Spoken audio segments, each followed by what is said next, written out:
Assalamualaikum warahmatullahi wabarakatuh. Bismillahirrahmanirrahim. Alhamdulillahirabbil alamin. Wassalatu wassalamu ala asyrafil anbiya'i wal mursalin wa ala alihi wa sahbihi ajma'in.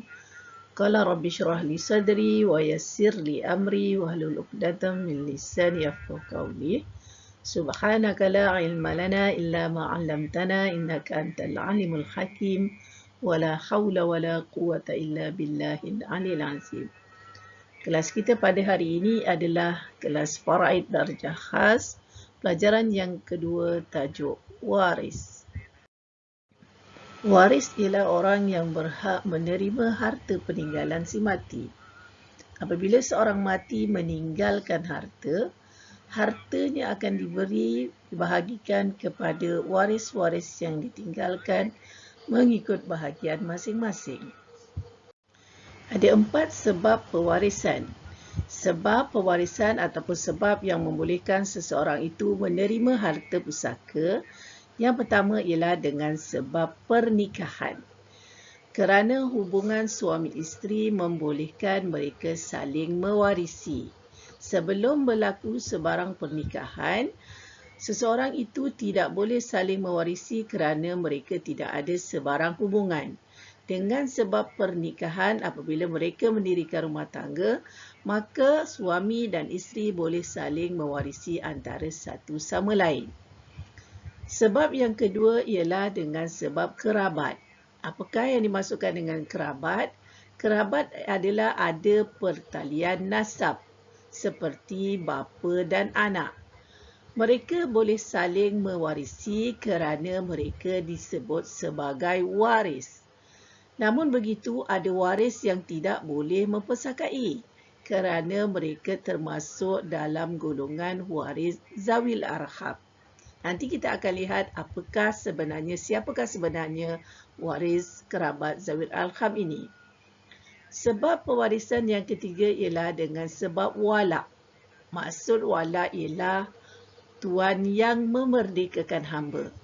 Tuan yang memerdekakan hamba mendapat pusaka jika hamba mati tiada meninggalkan sebarang waris. Mengapakah keadaan ini berlaku? Kerana Islam menggalakkan saling berbakti. Yang kedua, kerana merdeka merupakan sesuatu yang bernilai. Apabila ada seorang tuan yang sanggup memerdekakan seorang hamba, maka dia telah melakukan sesuatu yang sangat bernilai dalam diri hamba tersebut. Dan juga persaudaraan, membina satu persaudaraan antara tuan dengan bekas hamba yang telah dimerdekakan. Dan sebagai satu penghargaan bekas hamba terhadap tuannya. Sebab pewarisan yang keempat ialah dengan sebab agama Islam. Apabila seseorang mati tanpa meninggalkan waris, maka hartanya akan diserahkan kepada Baitul Mal. Selepas ini kita akan lihat pula juga apakah yang dimaksudkan Baitul Mal. Dan harta tersebut digunakan untuk kemaslahatan umum. Semua umat Islam akan menikmati ataupun mengambil manfaat daripada harta yang ditinggalkan oleh orang Islam yang mati tanpa meninggalkan sebarang waris. Baitul Mal. Kita lihat apakah yang dimaksudkan dengan Baitul Mal. Baitul Mal adalah perbendaharaan, tempat bagi menjaga harta orang Islam yang diletakkan di bawah kuasa pemerintah. Biasanya harta orang Islam yang diletakkan di dalam Baitul Mal apabila orang yang meninggal tanpa meninggalkan waris ataupun harta mereka tiada dituntut. Di Malaysia, Baitul Mal diletakkan di bawah pentadbiran Majlis Agama Islam setiap negeri. Di dalam setiap negeri di Malaysia terdapat Baitul Malnya sendiri. Dan harta-harta yang diletakkan di Baitul Mal ini akan digunakan untuk kemaslahatan umum, untuk kegunaan, untuk dinikmati ataupun kemanfaatnya dinikmati oleh semua umat Islam. Waris-waris kerabat dalam pewarisan, atau dengan kata lain, siapakah orang yang berhak untuk mendapat harta pusaka apabila berlaku kematian? Waris kerabat dalam pewarisan ada 5.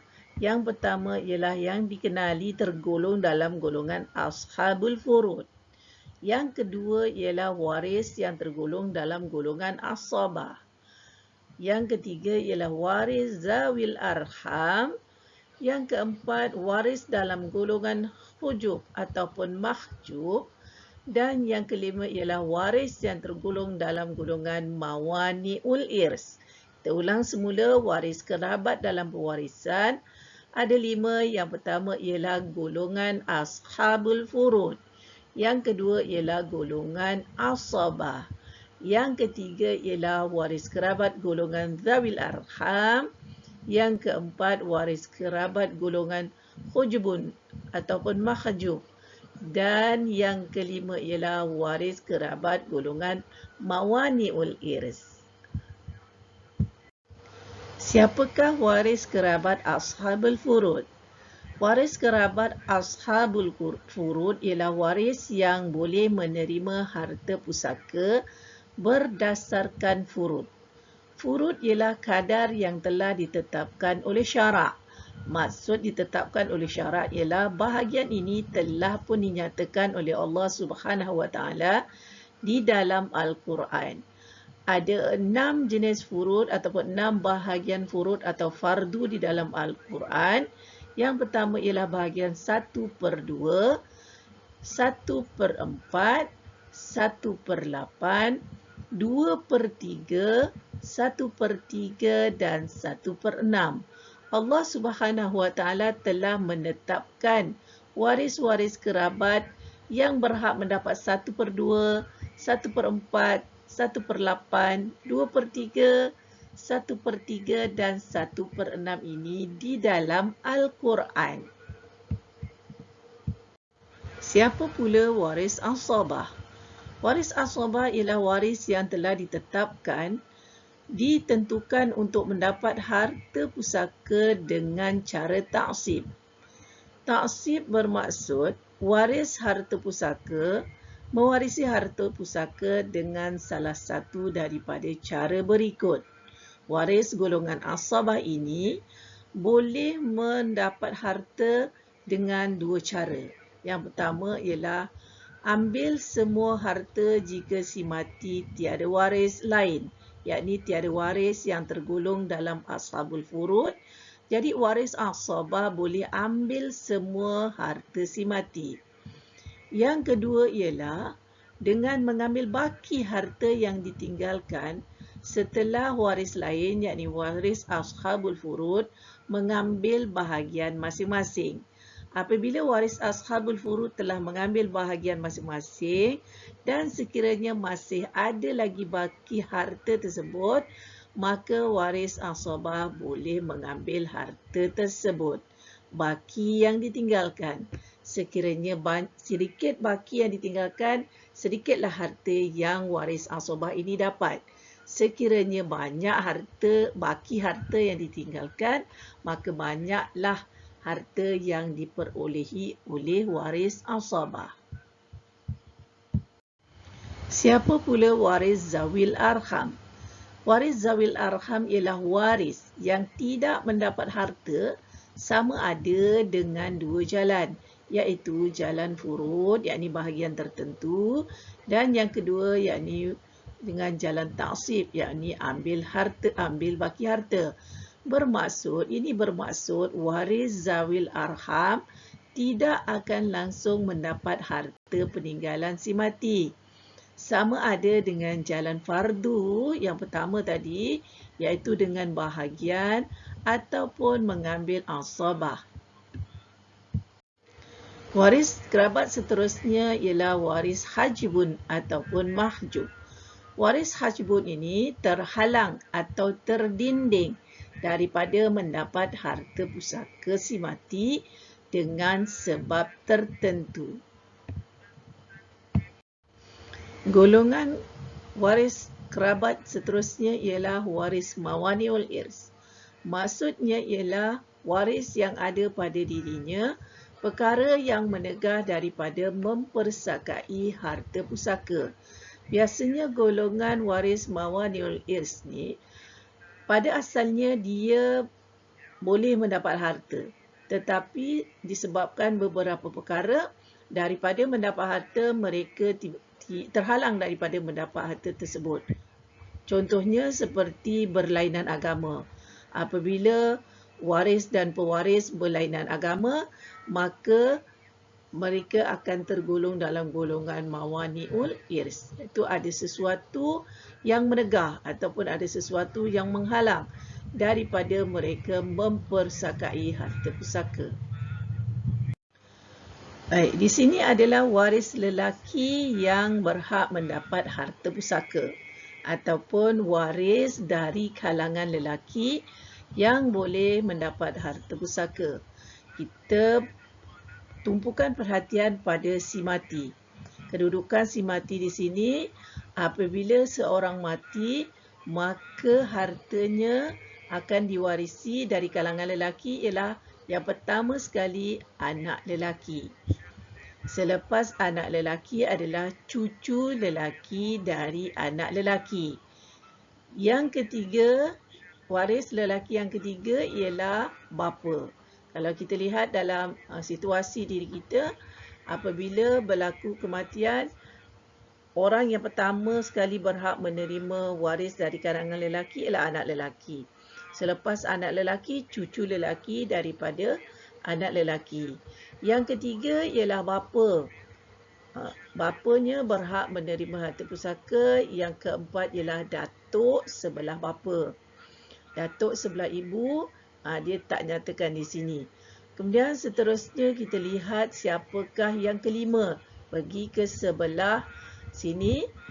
Yang waris lelaki yang kelima ialah saudara lelaki seibu sebapa. Bermaksud adik-beradik lelaki yang sama ibu dan sama bapa. Waris lelaki seterusnya yang keenam ialah saudara lelaki sebapa. Adik-beradik lelaki satu bapa tapi berlainan ibu. Yang ketujuh, yang berhak lelaki yang berhak menerima harta ialah saudara lelaki seibu. Bermaksud adik-beradik lelaki satu ibu saja, tidak sama bapa. Dan seterusnya yang ke-8 ialah anak lelaki daripada saudara lelaki seibu sebapa. Anak lelaki dari saudara lelaki seibu sebapa. Bermaksud anak saudara. Yang ke-9 ialah anak lelaki dari saudara lelaki sebapa. Anak saudara lelaki si mati yang bapanya ini adalah sebapa dengan ibu, sebapa dengan si mati tetapi berlainan ibu. Kita lihat pula yang ke-10 naik ke atas ini. Yang ke-10 ialah bapa saudara seibu sebapa. Adik-beradik dengan bapa si mati seibu sebapa. Dengan si mati adalah bapa saudara. Hubungan antara si mati dengan nombor 10 ini ialah bapa saudara si mati seibu sebapa dengan bapa si mati. Dan yang ke-11, waris lelaki yang ke-11 ialah bapa saudara sebapa dengan bapa si mati. Sama bapa dengan bapa si mati, bermaksud bapa saudara kepada si mati. Yang ke-12, waris lelaki yang ke-12 ialah anak lelaki kepada bapa saudara seibu sebapa. Yang dimasukkan kalau dalam masyarakat kita disebut sebagai sepupu. Dan yang ke-13 ialah anak lelaki dari bapa saudara sebapa, yakni sepupu juga. Apakah perbezaan antara nombor 12 dengan nombor 13? Nombor 12 ialah sepupu ni seibu sebapa dengan bapa si mati. Bapanya adalah seibu sebapa dengan bapa si mati. Sementara nombor 13, bapa kepada nombor 13 ni sebapa saja dengan bapa si mati. Seterusnya, waris lelaki nombor 14 ialah suami. Tiada hubungan dalam tiada kaitan dengan peta ataupun peta salah silap keluarga ni. Tapi suami berhak mendapat kerana adanya hubungan pernikahan. Dan yang ke-15, waris lelaki yang mendapat harta pusaka ialah tuan yang memerdekakan.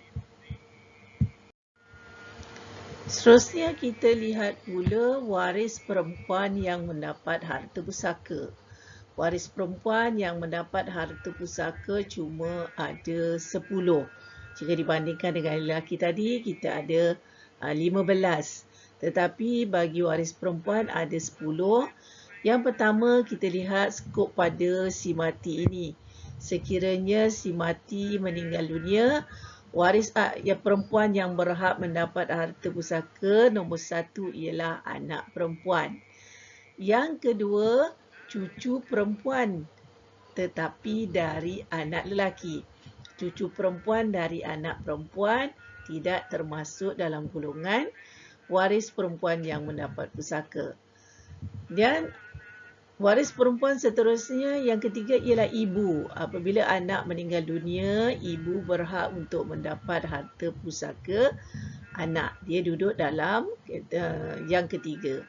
Selepas ibu, yang keempat ialah nenek sebelah ibu. Kemudian nenek sebelah bapa juga berhak untuk mendapat harta pusaka peninggalan si mati. Yang keenam, kita lihat pula saudara perempuan seibu sepapa, bermaksud adik-beradik perempuan si mati. Dengan syarat yang pertama, seibu sepapa. Yang keenam. Yang ketujuh, adik-beradik perempuan sebapa. Apabila si mati meninggal dunia, sekiranya ada adik-beradik perempuan sebapa, berhak untuk mendapat harta juga. Yang ke-8, saudara perempuan seibu. Tapi semua bergantung kepada keadaan. Bila waris-waris yang dah jauh ni, kalau dia ada orang-orang yang mendinding dia tadi, dah duduk depan dia, jadi yang hujung-hujung ni dah susah untuk mendapat harta. Kemudian yang ke-9 ialah isteri atau isteri-isteri. Tapi isteri ini tidak termasuk dalam golongan yang kerabat. Dia mendapat harta dengan sebab pernikahan. Dan yang ke-10 ialah puan yang memerdekakan. Sekiranya ada puan, kalau tadi kita lihat tuan yang memerdekakan.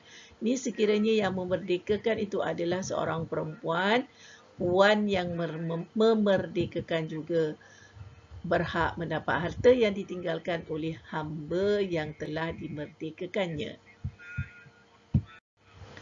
Ini pula adalah kedudukan waris lelaki dan perempuan yang mendapat harta yang saya tulis buat dekat dalam slide sebelum ni. Ini adalah dalam keadaan seperti dalam kitab kita. Kadang-kadang ada pelajar yang lebih suka mengingat dalam keadaan yang macam ni. Bergantunglah, tapi benda ni adalah yang sama seperti yang telah saya masukkan dalam carta tadi. Yang ini adalah waris lelaki yang mendapat harta pusaka. Yang ini adalah waris perempuan yang berhak mendapat harta pusaka. Ada 15 dari kalangan lelaki dan 10 dari kalangan perempuan. Seterusnya ialah kita lihat waris lelaki zawil arham. Sebelum ni kita dah lihat makna zawil arham.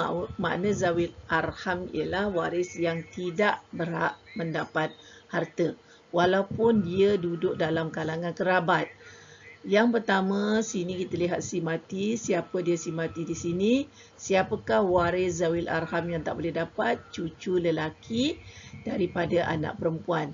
Kalau kita lihat si mati ni dia adalah nenek ataupun datuk kepada cucu ni. Tetapi cucu tidak dapat harta kerana cucu ini adalah dari anak perempuan. Cucu lelaki dari anak perempuan. Seterusnya kita lihat yang kedua ialah anak lelaki dari saudara lelaki ataupun cucu saudara juga tak berhak mendapat harta pusaka.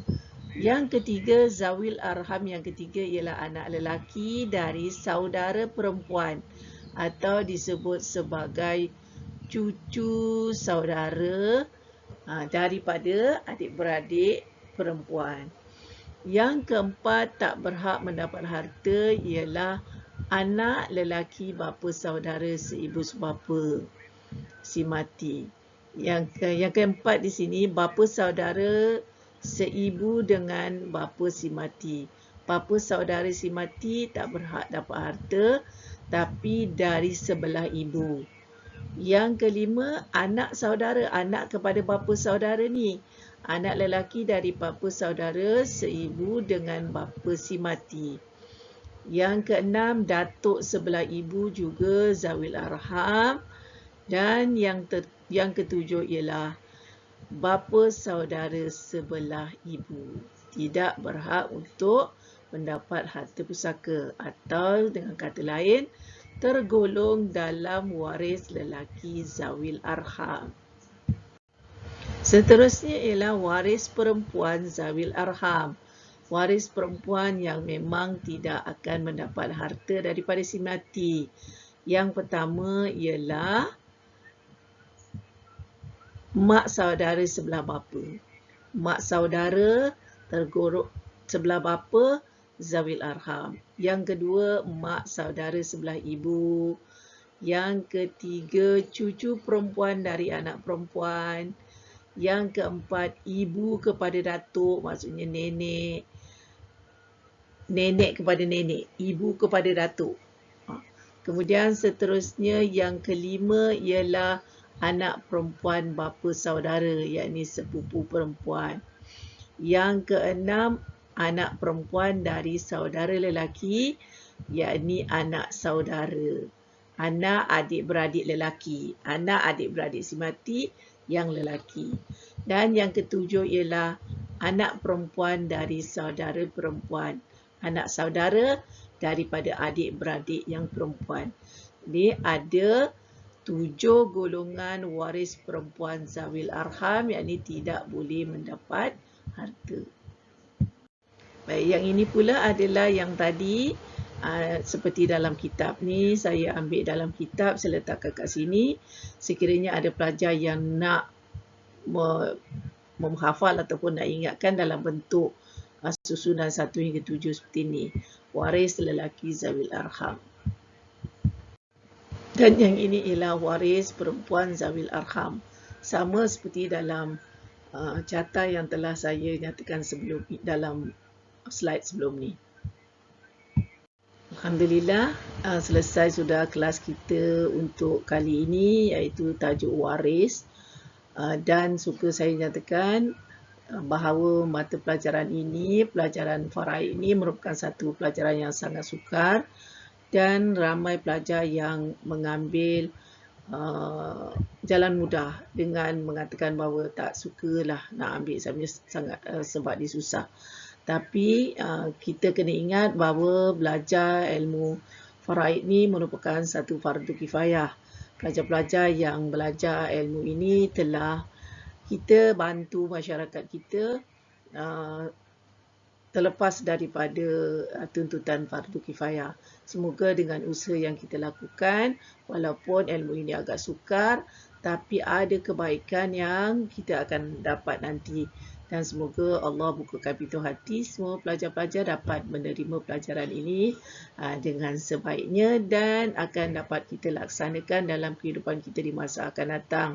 Sebab di keadaan sekarang, ramai orang suka pada harta, tapi tak tahu, dikhawatiri bahawa harta yang digunakan itu bercampur dengan hak orang lain. Sampai kita jumpa lagi. Assalamualaikum warahmatullahi. Jangan lupa jawab soalan yang saya sertakan dalam kelas ini. Jumpa lagi.